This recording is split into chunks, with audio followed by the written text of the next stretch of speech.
Welcome to the Sydney Property Muppets podcast. My name is Kurt, the real estate agent, and with me, as always, forever, It's Chris Clark, the buyer's agent. Now you got me with the giggles.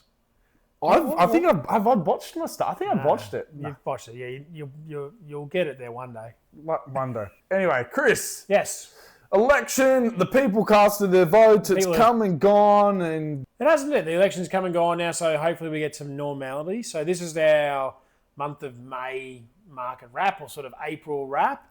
but it was funny as we were discussing about the market wrap, and it was just something I noticed during the the campaign. One of the independents in the Bradfield area So Bradfield, where's that? Bradfield's like sort Like of Linfield. Yeah, so you're starting sort of low Roseville, then going up Linfield, Kalara, and Okay, you go up that's quite not a bad. for those playing at home.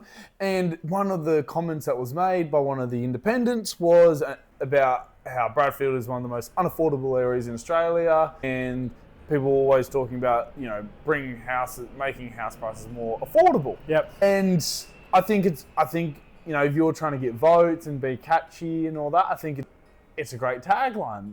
But if we actually break open that, what does that actually mean? And it's always nice, well and good to say something, but what are the actual Well, consequences? they might have said it and meant it, but also the implementation of it. How do you actually drive that through is challenging.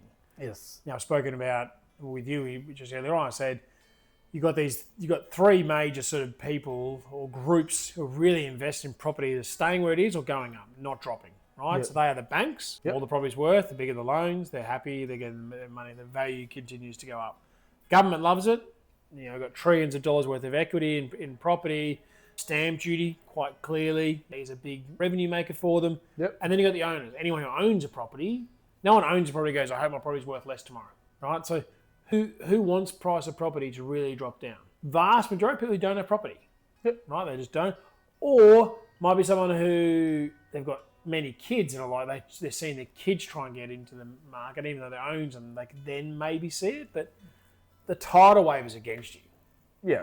And it's just the market is, for most places, it's not going to go down in Australia. We don't have enough properties being built. Yep. Now, it doesn't mean in some suburbs for a period of time that it's not stagnating or actually going down a bit. Like we are, for example, dealing with a couple of investors that they bought in Olympic Park, for say, where it was quite, Yep. there was no diversity, just apartments went up 10 years ago, and they've actually gone backwards by 50 to 100, some of them. Yep. But there's definitely a situation where it does go backwards. But the collectiveness of even just Sydney, I think, went up, I think in the last 3 months, 0.4% or something, 0.3. That's $1 million property. That's about $30,000 more it's now worth. Yeah. Just quickly crunching those numbers. I'm very smart. And you're a smart man. Very mate. You're smart, on it. Very But smart. Someone's smart when they say Yeah. I'm smart. It's like You're Donald smart. Trump. Well, it's like what did Mum used to say to me? It's like, never trust someone that says trust me. Yeah, no, trust me. Trust me. But when I hear someone like in a mainly housing area where it's houses Yep. trying to say it's just like in the Sydney area, it's just not going to happen. No, and I think also if you look back to 2022 when the market did drop, there was a correction point over that year, and I think it went back like 8% overall. We're now at record highs again. Yep. So even if there is a drop, it's a period of time, 3 months, 9 months, Yep. and the market shifts back up again. Even end of last year, the market came down like 0.5% or something, or 0.1% or something. Yep. And now we've gone up again. Like it just dips and then it comes up, dips and then comes up. And I think then the thing to read further into that for those that are a little sort of still trying to understand it is, even if the market's come back a bit, I've mentioned this before, a house you might have bought 20 years ago and then for $1 million, and just say now it's worth $3 million, so it's gone up $2 million, and you have an appraisal, and agents actually say, oh, do you know what? On that 20-year mark, the year before, it could have been $3 million, and in the 21st year, they'll be like, look, you're only going to get 2.8. But the thing is, it's still gone up 1.8 million. Yeah, but people are linked to the it's like, even though the market's the dizzy heights. the dizzy heights. So it's sort of that question of like, when it's fun and all good, a statement coming out there, and I've even had to explain to colleagues who they might have been coming into leasing, the leasing team, or might have been property management, about I had one colleague actually say, like, what's the difference between a 2-bedroom unit, same square meterage, one being in Lower North Shore or eastern suburbs, and one being like a 50-minute car ride away, Yeah. maybe out in the Hills district. Yeah, and that way. what's the difference? Why is one $1 million and one's 500,000? Yeah. It makes a big difference, right, in terms of the location. You said before, location's about 80% of the heavy lifting. Yeah. I look at it like an America versus Australia. So America, there's clusters of cities everywhere. Yes, they've got major capitals, but I think we've touched on before. Like Sydney and Melbourne would be the second and third largest cities in America, just from a population standpoint. Yep. So we are heavily clustered in, and a small demographic. Sydney, we've got the water. We love Sydney. That's where we're focused on. Half of where you want to grow out is just water. So you have to be in here or actually going out towards, let's say, Penrith and Blue Mountains. And even then, you're sort of locked in. So you're limited to the amount of land. There's limited supply. We've got heritage listing and all these things going on, conservative. Some's freed up with the recent change, but most of it's quite hard. So therefore, scarcity. People want to live here. What's it mean? Price of property going up. Exactly. Affordability is tougher. And for those, Chris has just mentioned about Todd. Who's Todd? No, it's called the Todd. Oh, right, is it? Yeah, it does. So it's basically where the government, the state government the state government has released plans on basically around certain town centres it's town centres. Oh, is it? Town centres. And it's within a certain radius about what you can and can't do. There's a lot more freedom. So, for example, to build a duplex or a triplex, the block size is it's reduced a bit. The frontage is also reduced a bit. It used to be about 15 point something metres. Developers usually wanted about 18 metre frontage, but it's actually now gone down to about 12-ish. But the thing, all these things have not been tested in court yet. So if something actually gets challenged because the councils are pushing back because they're like, well, we don't have the infrastructure.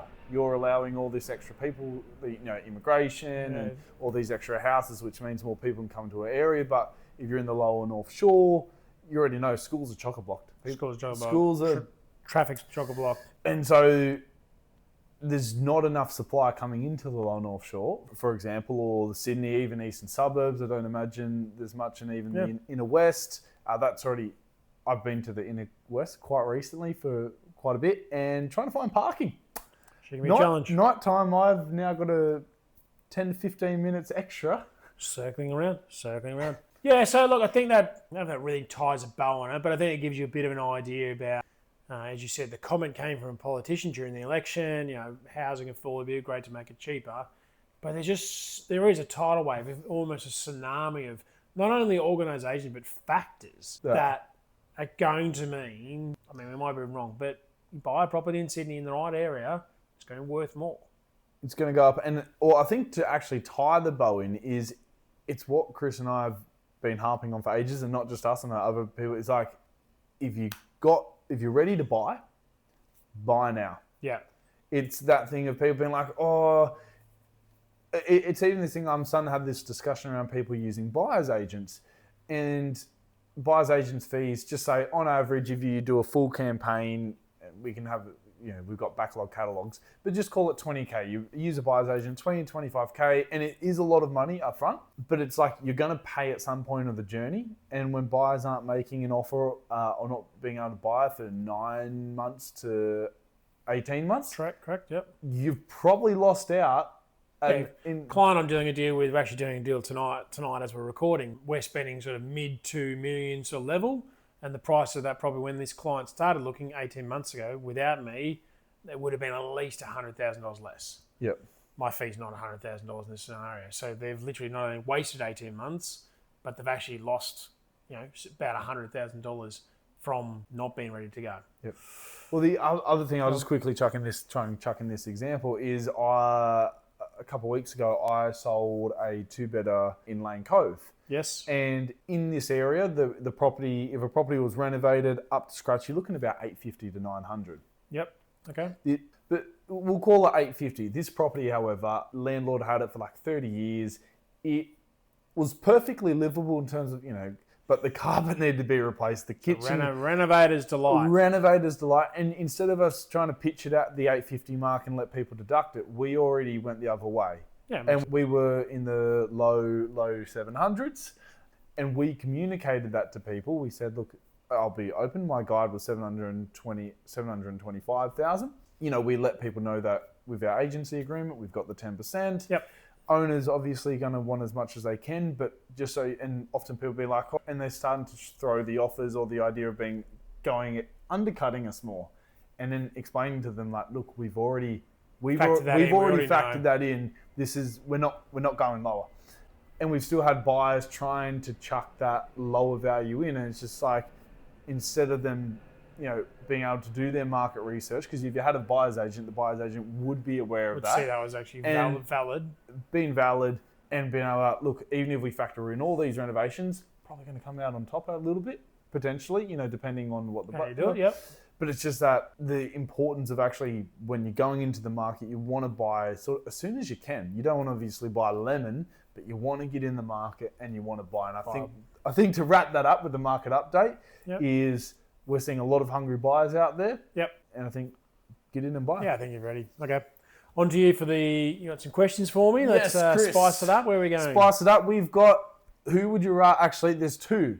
Who would you rather have a beer with? Yeah, okay, cool. And who would you not want to wrestle?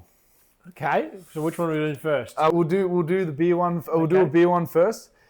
Stephen Bradbury. Okay, ice skater. Yeah. Ice skater or Kathy Freeman. Oh, Kathy Freeman every other week. That'd be awesome. Perfect. Yep. Now, who would you not want to wrestle? Not want to wrestle? Is it The Rock? Have you got him in there or something crazy? What have you got? We've got Ronda Rousey. Okay. Yeah. Or actually, you know, the power ratio was the same. So so Ronda Rousey. So she was the female that really popped females MMA onto the thing. Interesting. Okay. Ronda Rousey or Conor McGregor.